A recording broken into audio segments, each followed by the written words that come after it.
Muito boa noite. Numa decisão sem precedentes, a Justiça de Angola decidiu arrestar as contas bancárias e as participações em empresas da empresária Isabel dos Santos. Na sua primeira entrevista à televisão portuguesa, Isabel dos Santos vai explicar qual a sua visão sobre o que se passa no seu país, Angola, e como é que vai responder a esta decisão do Tribunal de Luanda. Vai ser aqui, na grande entrevista da RTP, hoje numa edição especial em Londres. Isabel dos Santos, em primeiro lugar, muito obrigado por estar na grande entrevista e na RTP.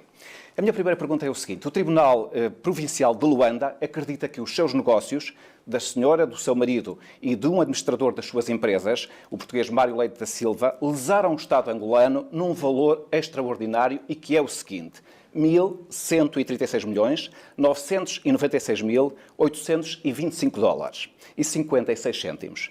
A senhora reconhece ter feito este prejuízo à Angola? Vítor Gonçalves, primeiro queria agradecer a oportunidade desta entrevista. Como deve imaginar, este é um momento na minha vida bastante difícil. Estas alegações são alegações que eu estou a levar muito a sério. Eu sempre trabalhei na maior transparência, portanto, os meus negócios são negócios bem conhecidos. Eu trabalho em Angola há mais de 20 anos, trabalho em Portugal desde 2005, 2006. Sempre o fiz de uma maneira transparente, sempre informei as autoridades, tanto em Angola como em Portugal, das minhas intenções de investimento. Como deve imaginar, o nível de escrutínio que uma pessoa como eu, tanto tendo ligações familiares ao Presidente da República, é sujeita, são elevadíssimas. Portanto, imagino que sempre foram pedidos todos os documentos, todas as provas, desde as origens de fundos, que investimentos pretendia fazer. Ou seja, sempre fui submetida a um grande nível de diligência. E por isto essas alegações hoje chocam-me bastante, surpreenderam-me. Quero dizer que não me foi dada a oportunidade de todo de me poder defender, ou seja, nós não fomos informados que havia um procedimento no Tribunal de Luanda. Nunca recebi uma notificação. Os meus diretores também nunca foram notificados. Nenhum representante legal nosso foi chamado. Portanto, nunca nos foi dada a ocasião de prestar nenhum esclarecimento. Isabel dos Santos, mas, na verdade, o Tribunal não tinha que fazer isso, uma vez que isto é uma decisão preventiva de arresto, não é uma decisão judicial definitiva. Portanto, vai ter a oportunidade de dar as suas explicações sobre estas dúvidas num momento posterior. Não é normal, numa situação de arresto preventivo, que as pessoas cujas contas ou cujas participações sejam arrestadas deem explicações, não é? Portanto, isso não é um caso entendo o que diz e com certeza está certo. Portanto, realmente cabe sempre ao juiz de decidir se dá ou não a ocasião da outra parte apresentar algum esclarecimento ou alguma defesa. E eu acho que aqui, desculpe só um bocadinho, acho que aqui o que é preocupante é que um juiz prudente e com um tribunal prudente, tendo em vista as empresas que tratavam, porque isto são empresas que funcionam, portanto, isto não são ativos escondidos, não são ativos facilmente transicionáveis. Estamos a falar das 9 grandes empresas do país, que empregam mais que 10 mil pessoas diretamente, portanto, estamos a falar de grandes contribuintes, de empresas que inclusive têm relações diárias com pessoas, porque vendem serviços, vendem produtos, e o impacto, tendo em vista o impacto, mesmo o impacto, digamos assim, da preocupação social. As pessoas, quando ouvem isto no dia 30 de dezembro, imagino que a preocupação foi muito grande. Eu tive centenas de pessoas a ligar para mim, preocupadas que como é que é o futuro deles amanhã, se vão ter emprego, se não vão ter, devem ou não abrir a loja. Mas a Isabel dos Santos explicou que, na verdade, nós estamos a falar de uma espécie de congelamento. A Isabel dos Santos não perdeu as suas contas, nem perdeu as participações. Elas existem, não é? Hoje em dia, esta ação, do que nós percebemos, porque é preciso entender que até a data ainda não foi servido a sentença, ou seja, os meus advogados já tiveram 3 vezes no tribunal para poder receber efetivamente a sentença e perceber do que é que estamos a ser acusados, e até esta data, e já estamos em janeiro, não nos foi entregue ainda nenhum dossiê. Mas relativamente à pergunta inicial, que era aquele valor do 1.136.996.825 dólares e 56 cêntimos, a senhora admite que os seus negócios, os do seu marido e do administrador português que trabalha nas vossas empresas, podem ter lesado o Estado neste valor ou não? Vítor Gonçalves, esta afirmação é falsa. Estas alegações são falsas. São falsas porque quando se lê a sentença, inclusive ela própria, é baseada em várias mentiras. Mentiras como, por exemplo, que eu tive reuniões com um árabe para tentar vender a minha participação da Unitel. Não tive reuniões nem com ninguém. Portanto, e até nem sei como é que podem deduzir que a pessoa é árabe ou não é árabe. Enfim, acho que inclusive até aí o Tribunal foi infeliz e que fez um comentário que é um bocadinho racista, desculpe dizer abertamente, mas, portanto, isto são questões falsas. Há ainda uma outra alegação falsa, que é de uma tentativa de mandar valores ou dinheiros para a Rússia, que é completamente falso. Nunca dei transferência ou ordem de transferência ou pedi quem seja que fosse para transferir dinheiro algum para negócio algum na Rússia. Portanto, são questões realmente que não existem. O que o despacho diz é que um seu sócio teria feito isso em seu nome. Que não é verdade. Isso não é verdade. Que não é verdade. Não houve nenhuma ordem sua de transferência ou de alguém ligado a si a transferir, julgo que 10 milhões de uma conta de Lisboa para a Rússia. Não é verdade. Mas esse é só um dos elementos do despacho.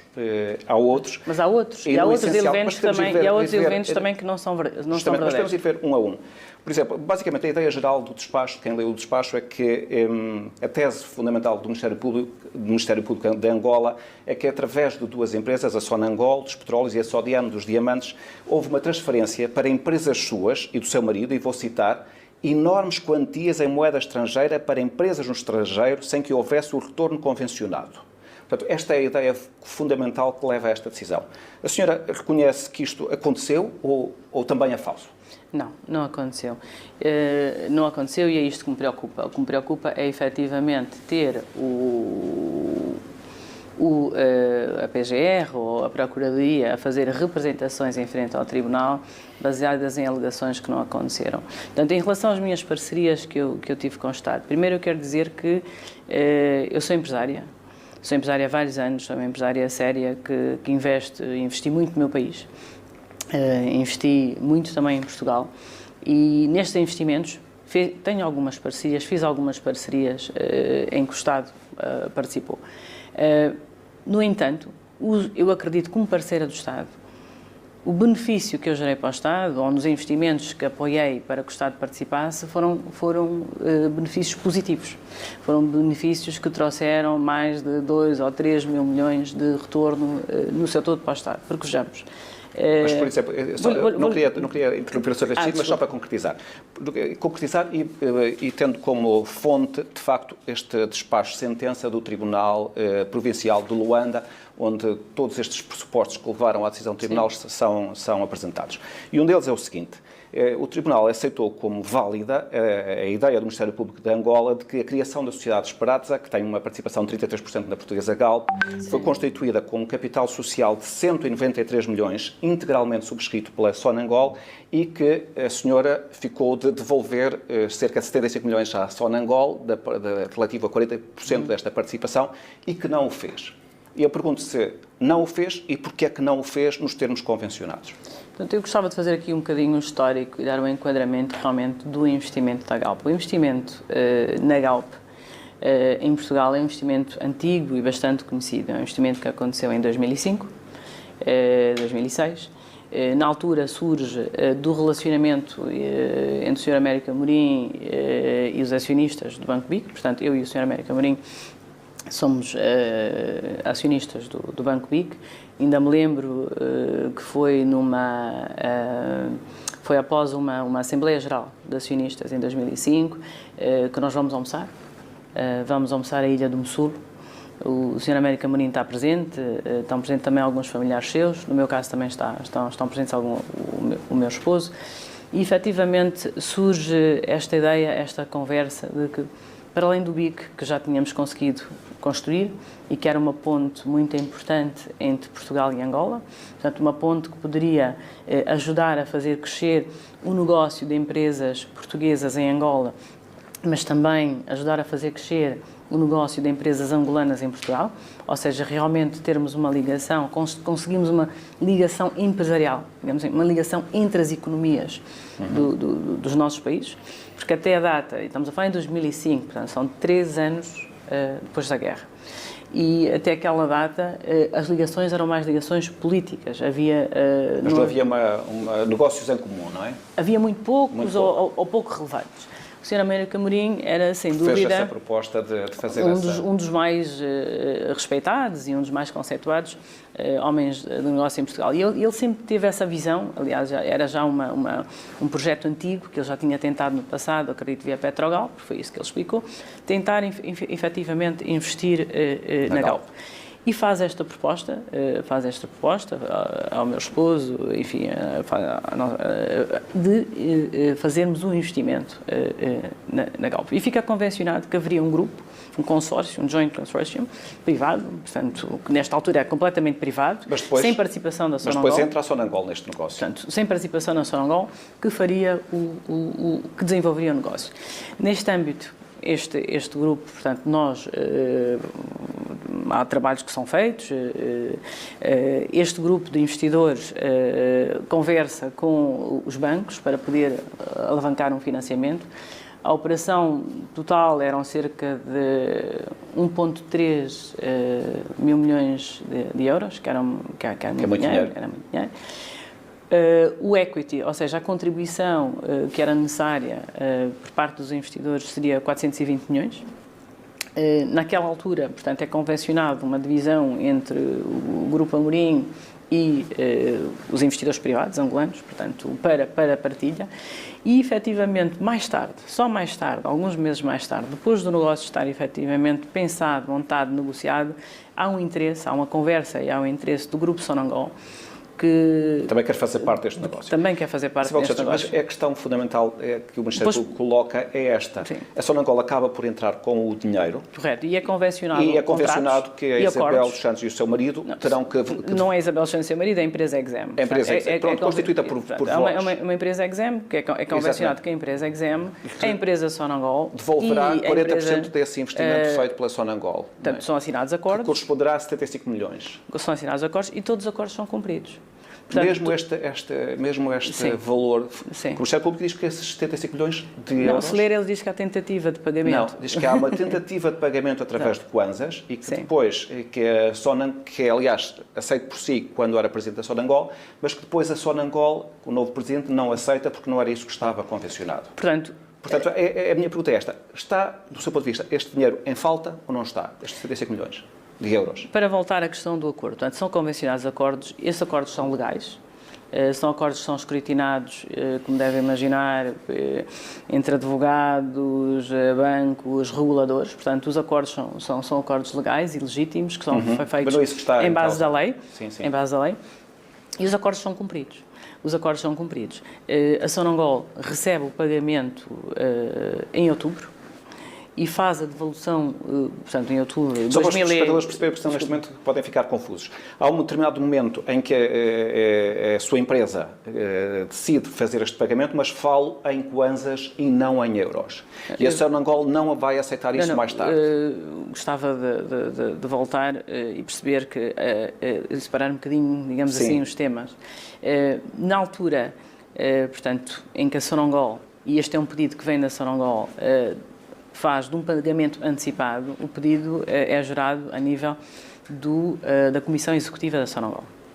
Portanto, como sabe, o meu papel na Sonangol foi um papel de chairman, que era um papel de supervisão, de visão estratégica, também muito ligado à reestruturação do próprio negócio, e há uma Comissão Executiva que gera o dia-a-dia da Sonangol. Ora, é preciso perceber onde é que a Sonangol está, naquele momento, do ponto de vista financeiro. É uma empresa que tem graves problemas de cash flow, ou seja, tem uma dívida com fornecedores de 1,6 mil milhões, tem dívidas em Angola com fornecedores angolanos em kwanzas de acima de 800 mil milhões. Portanto, é uma empresa com um grande número de dívidas e muitas elas a serem cobradas e com pedidos constantes de cash calls. A Sonangol negocia com as empresas petrolíferas internacionais, que são suas parceiras nos blocos, que uma parte da dívida que ela tem para os cash calls, que ela poderá pagar em kwanzas.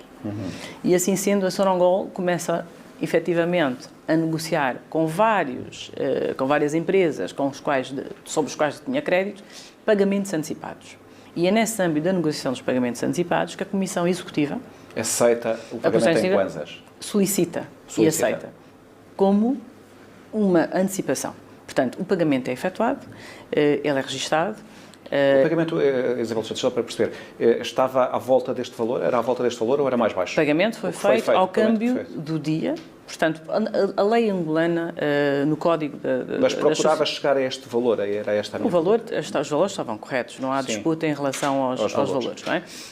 Houve uma contestação em relação à moeda, não houve disputa em relação aos valores. Portanto, mas eu julgo já ter percebido o seu ponto. Deixe-me só explicar-lhe mais um bocadinho, se calhar. A empresa devolve o dinheiro em kwanzas por solicitação da Sonangol, mas depois, no momento seguinte, a Sonangol recusa essa... Portanto, 4 meses mais tarde, recusa esse facto. O novo Conselho de Administração chega a Sonangol em novembro e apenas em janeiro, portanto, 2 meses depois de estar, efetivamente recusa o facto. Não só recusa o facto, como faz uma devolução. Mas é preciso perceber que o câmbio, que a devolução que faz, também não faz com o câmbio, efetivamente, atualizado, ou seja, há uma desvalorização que se produz sobre o montante pago. A senhora admite que há um valor, tendo recebido esse valor de volta, admite que há um valor em falta? Em sequência destas circunstâncias, houve outros passos que aconteceram. Iniciou-se, portanto, um litígio, uma discussão jurídica entre a EXEM e a Sonangol, sobre o reconhecimento desse pagamento, se sim ou não, em que condições é que ele deveria ser feito. Portanto, é um processo que começou na Holanda em 2018, logo a seguir a esta questão do pagamento, onde se pediu uma clarificação, então, junto dos tribunais, que sejam, então, os tribunais a clarificar, efetivamente, a validade do pagamento, que parecia ser a metodologia correta, uma vez que havia duas partes com interpretações diferentes no que diz a lei e o contrato. Esta ação entrou, estava em curso, e, a pedido da Sonangol, portanto, os advogados da Sonangol, poucos meses depois da ação entrar, contactaram os advogados da EXEM oferecendo uma solução, dizendo que efetivamente reconheciam que havia havido um pagamento ou uma tentativa de pagamento e que pretendiam chegar a um acordo. Foi suspensa, a questão judicial foi suspensa e durante cerca de 9 meses houve várias negociações, vários drafts trocados e, inclusive, a EXEM e a Sonangol chegaram a um consenso. Portanto, chegaram a uma posição consensual sobre como deveria, então, ser realizado o pagamento, com os drafts de contratos... E isso está tudo feito neste momento? Acordados e minutados, e que faltaria apenas, digamos assim, o último passo, que era a concretização. Por isso é que, quando esta notícia do arresto chega, dia 30, chega como uma surpresa, porque até a data, até pouco tempo anterior a isto, os advogados da própria Sonangol e os advogados da EXEM tinham chegado a um acordo sobre como fazer esse pagamento. Como fazer o pagamento, exato. Pronto, e apenas para poder dizer que este investimento gerou uma grande mais-valia. Esse valor ainda não foi pago, estão a acertar os detalhes finais? Em que fase é que está esse... O valor foi pago. Inicialmente, mas... O valor foi pago. Depois surgiu uma... Não, a minha pergunta é, depois desta disputa judicial, chegou-se a um entendimento claro entre a Sonangol e a EXEM sobre qual o valor a pagar? Chegou-se a posições conservadas, ou seja, posições comuns, em que ambas as empresas reconheciam que era muito melhor haver um acordo do que, efetivamente, haver um litígio, porque é preciso perceber que isto são empréstimos que são completamente colateralizados, ou seja, há um colateral que é muito superior do que o valor do empréstimo, são empréstimos que eram empréstimos com juros, portanto, que geraram juros, e que são empréstimos que foram feitos e escrutinados, e que são empréstimos comerciais. Há um segundo ponto que tem a ver com os negócios da SODIAM e com a decisão do antigo presidente de Angola, José Eduardo Santos, de comprar uma empresa suíça de joalharia de luxo, a de Crisógono, que é uma das diferenças também aqui fundamentais. Ora, na página 4 deste despacho, podemos ler o seguinte: o anterior chefe de Estado, José Eduardo Santos, orientou a SODIAM a vender os diamantes às empresas relacionadas com os requeridos, que são a Isabel Santos e o seu marido, a um preço inferior ao do mercado, causando prejuízos às empresas do Estado. Eu pergunto-lhe como é que responde a estes factos que põem em causa o seu pai, decisões do antigo presidente, seu pai, e põem em causa a si como beneficiária destas decisões. Realmente esta é talvez a alegação que a mim pessoalmente mais me preocupa. O presidente José Eduardo Santos é um homem que sempre trabalhou por Angola, sempre foi um patriota. É um homem que tem um grande legado em relação à pátria e à nação. É o arquiteto da paz. É uma pessoa que sempre teve o interesse de Angola e dos angolanos acima dos seus. Portanto, quando eu li realmente essa afirmação, denotei uma grande preocupação do meu lado, porque não só ela é falsa e incorreta, mas mais profundamente demonstra que há hoje uma vontade política, e por isto é que eu afirmo que este processo é um processo político e que não é um processo comercial, ou seja, não se trata da disputa comercial entre duas empresas, porque, como acabei de demonstrar, há um tribunal comercial onde, inclusive, estas questões já estão a ser debatidas e acordos comerciais que já estavam em curso, mas que isto é realmente uma questão política. Isabel Santos, mas neste caso nós estamos já perante uma frente judicial, já não é um debate político. É uma questão política, nem no sentido... São questões, são decisões política, do tribunal. É uma questão política no sentido em que há um tribunal que faz afirmações sobre o legado do antigo Presidente da República. Mas acha que o tribunal está ao serviço da política, digamos assim? É um tribunal que não é independente? Sim. Acha que o tribunal em Angola não é independente? Que a justiça em Angola não é independente? Eu, lendo as afirmações do antigo presidente do Tribunal Constitucional, não sei se leu a carta que ele faz quando efetivamente se demite, o Dr. Rui Ferreira, e ele diz que está a ser vítima de uma campanha de intrigas, de difamação, e que está a ser pressionado para efetivamente largar ou deixar a sua posição. Ou seja, quando há um sistema que exerce coerção, que exerce pressão sobre o Poder Judicial, de forma que ele não poder trabalhar de forma independente, efetivamente a mim releva de uma grande preocupação em relação à independência do Tribunal. É preciso voltarmos e percebermos o seguinte: o Presidente José Eduardo Santos ganhou 3 eleições democráticas em Angola. E durante todo o seu legado foi um homem muito amado. Se formos ver as eleições que ele ganhou, foram eleições com 80%, enfim, mesmo dentro do próprio MPLA. Vou voltar a continuar. Mesmo dentro do próprio MPLA. É uma pessoa muito respeitada e é uma pessoa que sempre conduziu... Estamos numa outra fase em Angola.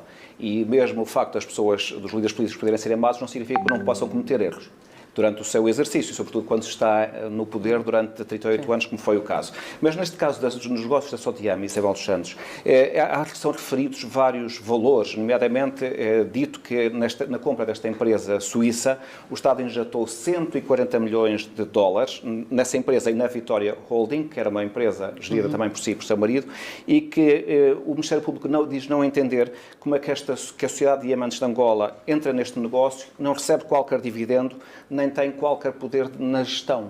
Primeiro, quero dizer que só esta afirmação que é feita pelo Tribunal não é verídica, porque eu não sou acionista de empresa, nunca fui, nunca tive papel algum. Não teve, em nenhum Nunca momento. tive papel algum na gestão da sociedade. Era apenas uma empresa do seu marido? Era apenas uma empresa do meu esposo, é uma parceria. Aliás, ele próprio deu bastantes entrevistas sobre isso, inclusive dia 18 de dezembro, ou uma data próxima, deu uma grande entrevista em Luanda, onde esclareceu grande parte destes pontos, dizendo sobre o investimento conjunto, etc. Antes deste... Apenas para voltar para a questão política, porque disse-me que é uma nova era e é uma nova Angola. E realmente, Vítor Gonçalves, eu, como todos os outros angolanos, com a chegada do Presidente João Lourenço, realmente acreditamos que seria uma nova era e uma nova Angola. Mas hoje o que denoto é que não é. Não é uma nova era, não é uma nova Angola. E vejo isto porque o que se está a fazer hoje em Angola são processos políticos. São processos seletivos e que são processos que têm a ver com a luta de poder dentro do próprio MPLA. Hoje o MPLA tem um problema. Tem um problema porque o balanço do MPLA, o seu balanço económico, o seu balanço social nos últimos 2, 3 anos é um balanço muito fraco, não apresenta resultados. Nós temos problemas, temos 40% de pessoas no desemprego. Os preços triplicaram. O poder de compra foi para 1/3. A dívida aumentou de 70% do PIB para 120% do PIB. Ou seja, estamos a chegar a um sistema em que temos um país... Até em recessão 3 anos, mas pior ainda, estamos a chegar a um sistema em que o país pode estar em bancarrota. Que isto tem sobretudo a ver com a questão da desvalorização do preço do petróleo que vem desde 2014, não é? Portanto, a crise já começa um pouco antes da chegada do Presidente João Lourenço. Durante os últimos 3 anos esteve acima dos $60. Acima dos $60. E falou, eu gostei muito do valor do petróleo, e desculpe, gostava só realmente de chegar aí, porque não há dúvida que o petróleo é uma das questões que mais importa na economia angolana. E se nós formos olhar para a produção do petróleo em Angola, quando eu assumo a presidência da Sonangol e deixo a presidência da Sonangol, a produção é 1,7 milhões de barris por dia.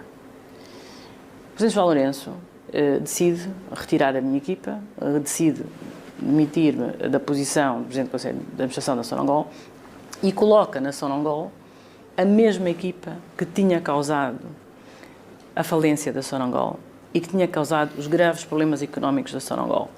2 anos mais tarde, a produção de petróleo em Angola passa a ser 1.300.000 barris. Ou seja, em 2 anos, perde-se 400.000 barris de petróleo por dia. Isto é um impacto muito, muito grande nas contas do país e, sem dúvida, um grande impacto económico. Nós desviámos um pouco para esta questão que é relevante, que está a referir, que tem a ver com a realidade da Sonangol, porque é uma empresa essencial para o desenvolvimento de Angola, mas sobre o caso de Grisógono, só para rematar esse caso, aquilo que a senhora está a dizer é que não tem nada a ver com esse negócio? Não tenho. Pessoalmente, não tem nada a ver com esse negócio? Todos os registros... Porque é um dos negócios que é referido aqui... Exatamente. E por isso é que eu digo que esta sentença... Que vale a pena ser... Esta o seu nome não está nessas empresas? Não está, nunca esteve. Nunca fez parte da Vitória Holding, dessa holding? Eu, felizmente, olha, Vítor Gonçalves, eu sou um empresário de raiz. Os negócios que eu tenho ou que construí, eu construí-os durante 20 anos. Nunca me escondi. Se chegasse a qualquer empresa... Uma pessoa politicamente exposta, não é? Mas se chegasse a uma empresa minha há 20 anos atrás, elas não são o que elas são hoje. Portanto, eu quando comecei digamos, com uma empresa como a Unitel, por exemplo, eu estava no balcão das lojas, da loja, só tínhamos uma loja em cima de um armazém, tínhamos um armazém em baixo, tínhamos um armazém, uma loja e um escritório em cima. Portanto, eram empresas pequenas. E é preciso perceber que esta imagem que se cria de que haveria alguma fonte misteriosa de fundos, não há.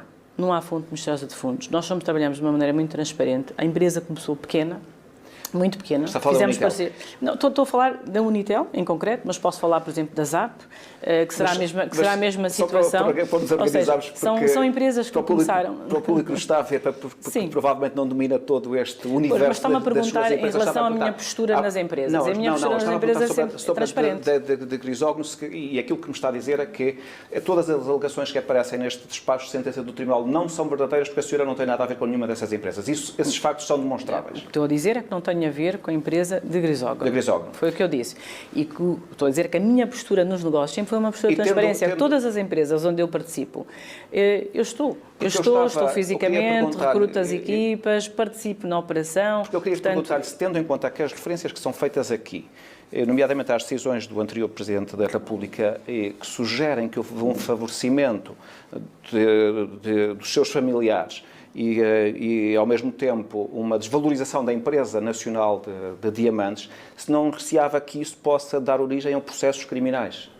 O que eu receio é que isto dê origem a processos políticos, porque isto demonstra uma motivação política por parte do regime atual, que efetivamente não tem interesse... Está completamente segura relativamente às questões empresariais que são aqui colocadas neste despacho?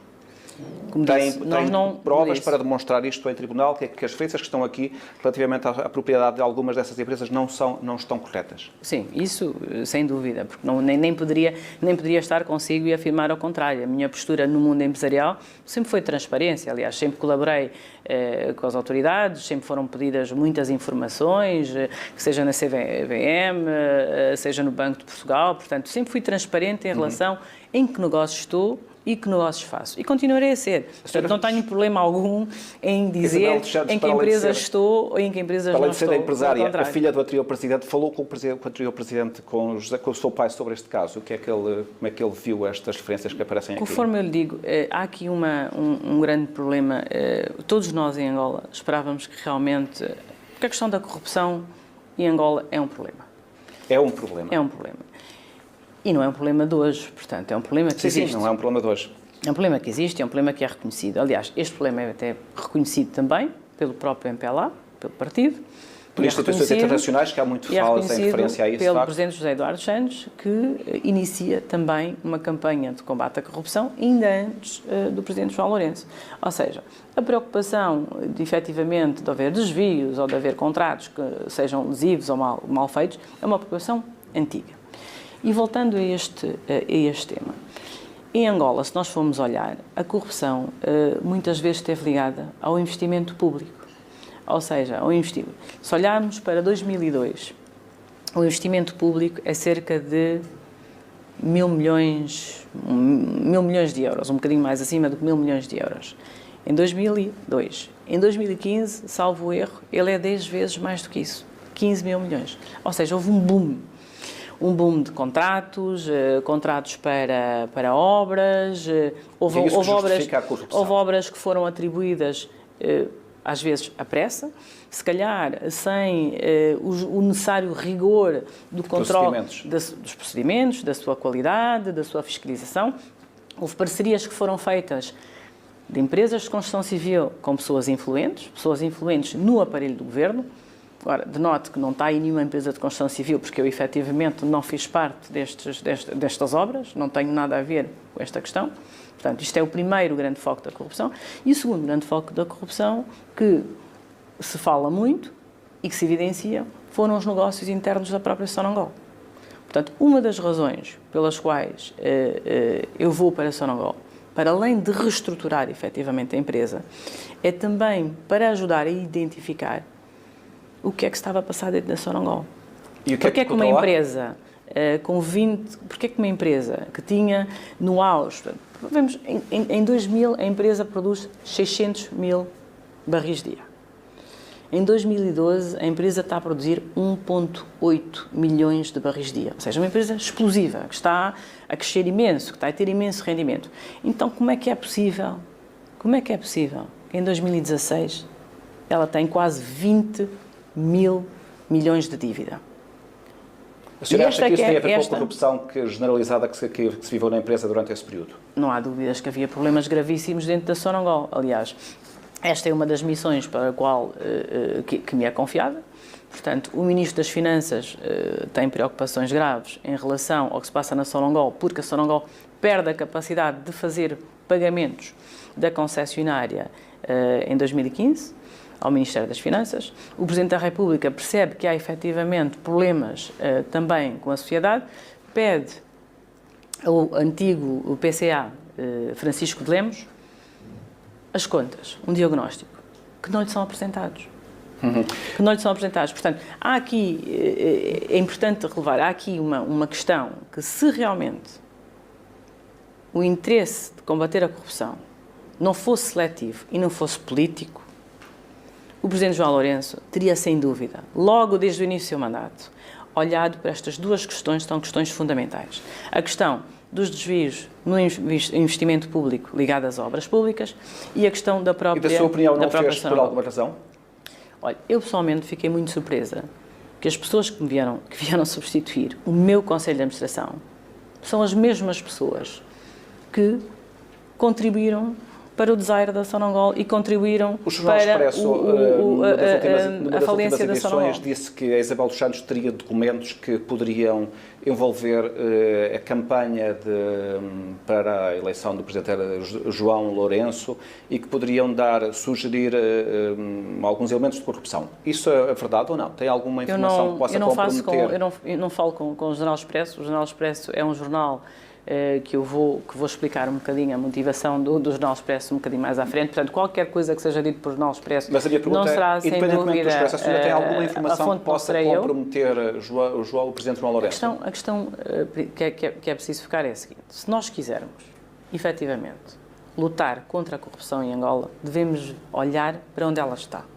Não podemos utilizar a corrupção ou a luta contra a corrupção, a suposta luta contra a corrupção, de forma seletiva para poder neutralizar o que nós achamos que podem ser futuros candidatos políticos. Portanto, pessoas que possam entrar no futuro no campo político e que possam efetivamente representar alguma influência e possam efetivamente representar alguma popularidade dentro do próprio MPLA e dentro do sim, digamos quando se assim, fala da corrupção Angola. em Angola e, digamos, do clima, do ambiente de negócios em Angola, faz sempre referência ao facto do antigo presidente ter nomeado a Isabel dos Santos, sua filha, para a Sonangol, a presidência da Sonangol, e o seu filho para o Fundo Soberano de Angola. Portanto, este é dado como um exemplo de nepotismo, no sentido em que há um favorecimento dos familiares, e isso pode ser entendido em sentido lato como atos que podem sugerir alguma corrupção desse sentido. Mas, por outro lado, também é referido, muitas vezes, quando se fala do seu percurso, e eu não quero retirar-lhe méritos empresariais, que quando se diz o seguinte, mas Isabel dos Santos, que tem uma fortuna estimada entre 2 mil milhões, eu não sei qual é a sua fortuna, mas o jornal, a imprensa de vez em quando refere 2 mil milhões, como é que foi possível ter feito essa fortuna só com o seu exercício de trabalho? E se o seu próprio caso não pode ser um caso cuja dimensão, digamos, da sua riqueza, teria a ver também com situações de corrupção. A senhora, como é que responde a essa percepção que existe? Eu acho que o Vítor Gonçalves faz-me duas perguntas. Uma pergunta é sobre o meu percurso profissional, e eu vou responder, e uma primeira pergunta que é sobre as questões da Sonangol. Ir para Sonangol, depois de ter já construído mais do que 5 grandes empresas de sucesso em Angola, que são referências, de ter mais de 10 mil trabalhadores, de ser uma pessoa conceituada internacionalmente, inclusive ter investimentos em Portugal, e ter várias empresas construídas por mim, empresas nas quais eu investi e trabalhei desde o início. Você acha que foi pelo seu mérito e não pela sua circunstância de ser filha do Presidente da República? É um grande sacrifício pessoal. É um grande sacrifício pessoal porque obrigou-me, e se calhar é por causa muito desta razão que eu estou aqui hoje a conversar consigo e que não estou em Angola, foi um grande sacrifício pessoal e foi também um exercício de confiança. Era preciso perceber para onde tinha ido o dinheiro da Sonangol. Havia problemas graves, havia vários relatórios que tinham existido no passado de vários negócios ligados a China-Sonangol, negócios ligados a aviões, negócios ligados a Sonangol Shipping, a barcos. Havia vários indícios. Negócios ligados no setor imobiliário. Havia vários indícios que o dinheiro da Sonangol estava a ser aplicado ou estava a ser usado. É preciso ver que a Sonangol era um Estado dentro de um Estado. Para fins pessoais. Era um Estado. Está a sugerir que havia um esquema de corrupção muito forte dentro da Sonangol. Sim, havia. E a Sonangol era um Estado dentro do Estado. Era muito difícil. Era muito difícil. Responsabiliza o Conselho de Administração do tempo por esse facto? Era muito difícil para o governo angolano de ter uma visibilidade do funcionamento da Sonangol. Dou-lhe um exemplo. O Augusto Tomás, o ministro Augusto Tomás, que agora está preso, é indicado, se não estou em erro, em 2005 ou 2006, como secretário das Participações do Estado, exatamente para ir supervisionar e perceber o funcionamento da Sonangol. Infelizmente, ele não tem sucesso na missão. Portanto, por razões políticas, digamos assim, essa iniciativa é morta, portanto, não se consegue. E só em 2016 é que se consegue colocar, pela primeira vez na história da Sonangol, um Conselho de Administração que não era herdeiro e nomeado pelo Conselho de Administração anterior. Portanto, todos os Conselhos de Administração anteriores aos meus foram sempre Conselhos de Administração herdados e nomeados ou sugeridos pelos Conselhos de Administração anteriores. Portanto, não era possível fazer mudanças. Era isso que está a dizer. Muito, muito difícil perceber, porque a Sonangol era um Estado dentro de um Estado e tinha várias áreas da Sonangol que eram opacas. A senhora acha que esse Estado escapava ao controle do próprio Presidente? Eu acho que havia grandes dificuldades em realmente perceber-se todos os negócios da Sonangol, porque a Sonangol tinha um grande grau de autonomia. É preciso perceber o seguinte... Essa era a primeira parte da pergunta. Mas deixe-me só continuar, porque há um fator que é importante. É preciso perceber o seguinte, durante muito tempo, o governo e o Estado angolano esteve virado para o esforço da guerra, depois para o esforço da paz. E havia um grande grau de confiança nos gestores e nas administrações da Sonangol para gerirem o bem, para gerirem efetivamente o bem. E há áreas da Sonangol que eram completamente opacas. Por exemplo, a área do trading do petróleo. 1,8 milhões de barris por dia, dos quais a Sonangol vendia metade, porque metade são do Estado, não sabe quem vendeu, como foi vendido. E eram vendidos a grandes descontos. E a senhora, neste momento, ou no tempo em que lá esteve, conseguiu perceber?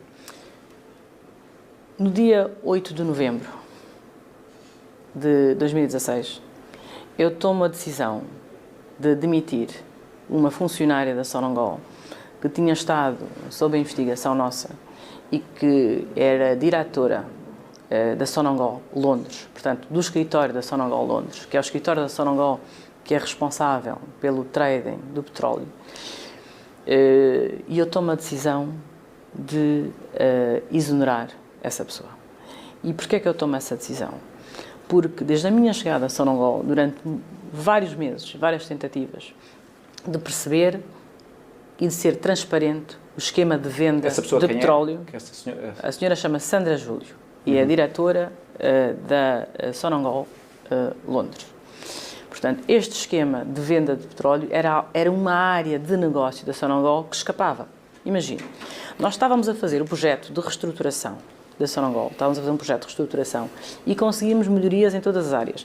Avaliamos 8 mil trabalhadores, conseguimos poupanças de custos de 40%, renegociamos centenas de contratos, implementamos sistemas de softwares, ITs, todas as faturas deixaram de estar em gavetas e passaram a ser digitalizadas e entraram dentro do sistema. Mas havia uma área. Que era essa? Uma área que eu não conseguia ter acesso, que era uma área completamente opaca. Portanto, eu faço uma viagem a Hong Kong para perceber qual é a relação entre a Sonangol Londres e a Sonangol Hong Kong. E depois faço uma viagem a Sonangol Singapura. E consigo perceber que há um nível de opacidade tal que a única forma de realmente chegarmos ao fundo da questão desta problemática que a Sonangol tinha era termos alguém no escritório de Sonangol Londres que estivesse encarregado do trading, que nos pudesse pôr luz e transparência que estava a passar. Ora, isto é dia 8 de novembro e nós somos despedidos dia 16 de novembro, somos despedidos dia 16 de novembro e dia 16 de novembro são colocadas as mesmas pessoas que faziam parte deste esquema. Portanto, consegui perceber aí tem que perceber ideia. Que não há vontade, não há vontade de luta realmente contra a corrupção. Nós temos 10 minutos para esta entrevista, portanto nós não temos todo o tempo para poder explicar com todo o detalhe este caso, mas tinha até algumas perguntas sobre Portugal. Não acabou por não responder à segunda parte da pergunta, que tinha a ver com o facto de ter uma fortuna estimada em 2 mil milhões de euros e disso poder corresponder, essa fortuna poder corresponder não apenas ao seu mérito empresarial, mas sobretudo ao facto de ser filha do antigo presidente e com isso ter condicionado decisões e ter tido acesso a financiamentos de empresas públicas do Estado angolano. A senhora como responde a essa percepção que existe de que essa sua fortuna deriva dessa sua condição e pode sugerir alguma corrupção? Primeiro, as empresas em que eu estou são empresas que eu criei, que fiz parte desde o início. Portanto, não são empresas que eram grandes e que foram adquiridas com fundos públicos, não são. Mas a partir de determinado momento, há inúmeras empresas da Isabel dos Santos, aparece o braço do Estado também, empresas destas, como já vimos no caso da Galp, em Portugal. Não. Nós, em Angola, as empresas que temos são empresas ligadas ao setor bancário. Portanto, criamos um banco, fundamos um banco privado, com acionistas privados. Não envolveu os fundos do Estado. Em relação ao Unitel, a Sonangol comprou a sua participação e pagou a sua participação.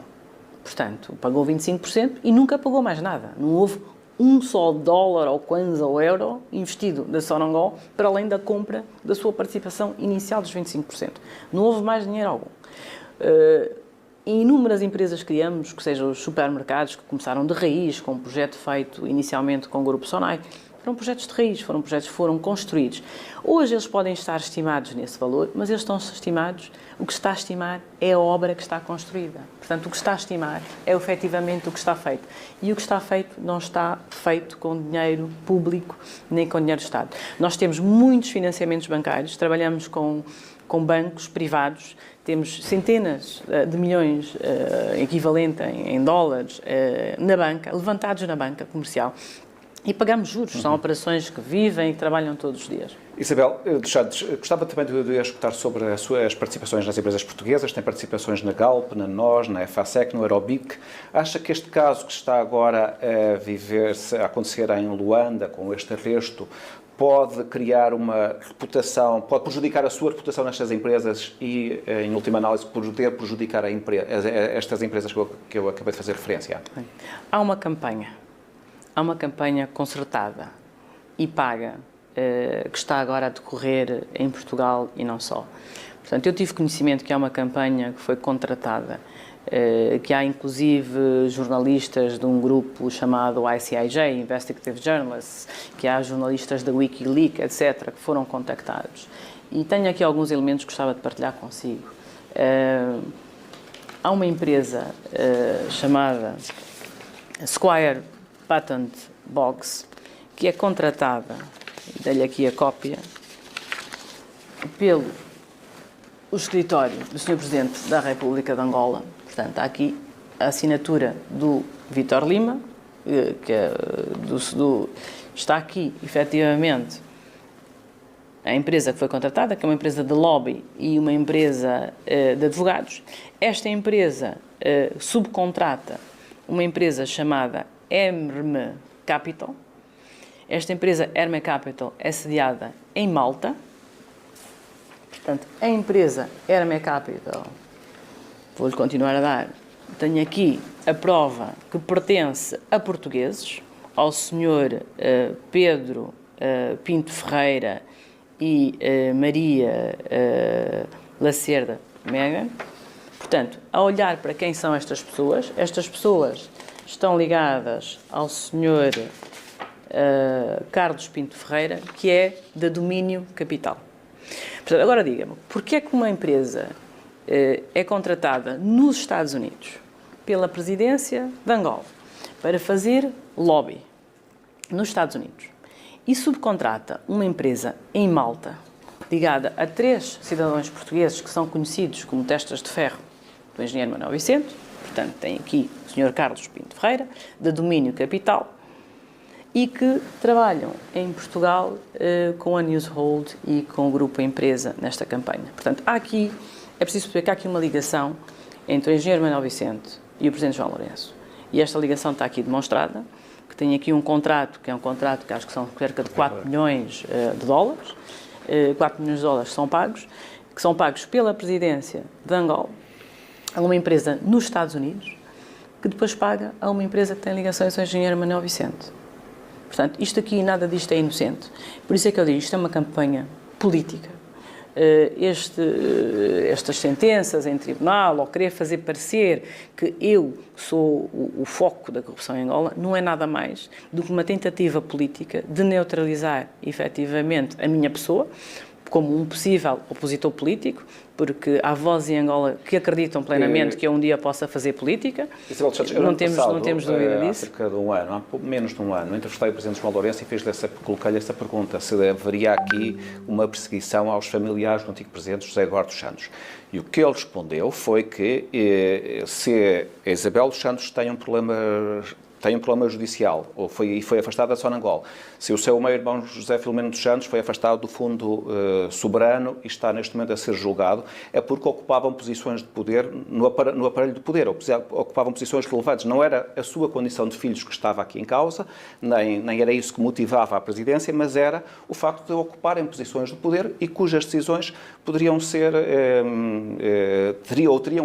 seriam suspeitas e poderiam ter que ser investigadas. Aliás, acho que até acho que até nem isto... Essa era a questão que o Presidente colocava e não uma perseguição pessoal aos familiares do anterior Presidente. Trata-se de uma perseguição pessoal. É uma perseguição Porque, política. na verdade, os outros irmãos, ou os outros filhos do Presidente Eduardo Santos não estão a contas com a Justiça, não têm essa questão, não é? É uma perseguição política. Primeiro, eu acredito que o lugar que eu ocupei na Sonangol, e só estive 18 meses, portanto, tive 1 ano e meio apenas, a comparar com o Engenheiro Vicente teve quase 12 ou 14 anos, ou o Francisco Lemos teve 4, o Engenheiro Joaquim David, que também teve largos anos. Portanto, eu ocupei 18 meses e fui com uma missão muito específica. Reestruturar uma empresa falida, ou seja, se havia a intenção do Presidente dos Santos em colocar benefício para os seus filhos, não iria colocar a sua filha quando o petróleo estava a $29 e a empresa estava falida em 20 mil milhões. Quando a empresa já tinha tido resultados positivos, que o petróleo já tinha estado a $120 e que a empresa estava a distribuir dividendos. Portanto, há aqui uma incoerência. Há uma incoerência. Isabel, então, não compreendo para fora, quando um Presidente nomeia uma filha, isso é sempre suspeito. Olha, eu acho que as pessoas são nomeadas pelos cargos, efetivamente, pelos seus currículos. E o meu currículo fala por si. Eu, em Portugal, fiz parcerias com as maiores empresas de Portugal. Com a nós, fiz parceria na EFASEC. Portanto, o meu track record, acho que... Pronto, foi pena que foi aquela segunda parte da pergunta que eu não pude realmente, se calhar, responder, porque o tempo é curto. Mas eu trabalho há 20 anos. Eu trabalho todos os dias. Durante muito tempo, as pessoas conhecedoras do meu trabalho me acompanharam, viram como é que eu construí estas empresas. E o meu mérito empresarial, a minha capacidade de gestão, é uma capacidade reconhecida. Portanto, a minha nomeação para Sonangol vem, efetivamente, muito baseada nesta experiência de gestão, nesta capacidade também de interagir com o mundo do negócio internacional. Isto era fundamental, porque não se esqueça, como eu digo, é uma empresa que está falida, com muitas dificuldades e que precisava realmente de ajuda. Temos mais um minuto e meio nesta entrevista e, de facto, há muitas questões que vão ter que ficar de fora, mas voltando à questão que eu tinha colocado há bocado sobre a sua participação nas empresas portuguesas e tendo em conta que também houve uma referência na imprensa que o Eurobic estaria a ser sujeito a uma inspeção do Banco de Portugal por suspeitas de branqueamento de capitais. Portanto, qual é a sua intenção relativamente às participações que tem nas empresas portuguesas? Primeiro é preciso perceber que todos os investimentos que eu fiz em Portugal foram investimentos que vieram via o Banco Nacional de Angola. Portanto, eu não tenho capital ilícito em Portugal. Todos os investimentos que fiz em Portugal são investimentos que foram dos meus dividendos, de empresas legítimas, que trabalham e cooperam, dividendos declarados, com autorizações do Banco Nacional de Angola para exportar estes dividendos para Portugal e fazer os respectivos investimentos. Todos os investimentos que eu tive em Portugal também foram validados pelas autoridades. Ou seja, eu sempre fui transparente em relação aos investimentos em Portugal. Estas suspeitas que existem, que poderão estar a ser investigadas pelo Banco de Portugal, de branqueamento de capitais no Eurobic, não é um problema para si? Nós sempre colaboramos com o Banco de Portugal. Estamos sempre dispostos a prestar qualquer esclarecimento. Como digo, são muitos anos de trabalho. Trabalho em Portugal há mais de 15 anos e é preciso saber que, por exemplo, o Banco BIC, quando nós compramos, era um banco que estava falido. Portanto, nós tivemos que reconstruir o banco. A EFASEC, quando eu invisto na EFASEC, é uma empresa que tem grandes dificuldades financeiras e foi uma empresa que precisou de investimento, que precisou de ser reconstruída. Isto são histórias de sucesso. Portanto, são histórias que começaram com sociedades que tinham dificuldade, com investidores, no meu caso, que chegaram, que acreditaram, que apostaram, que colocaram as boas equipas e que fizeram estas empresas saia algum ateste do seu património em Portugal? Eu quero acreditar que a justiça portuguesa é uma justiça real e que funciona e que há um Estado de Direito em Portugal. Há um Estado de Direito em Portugal.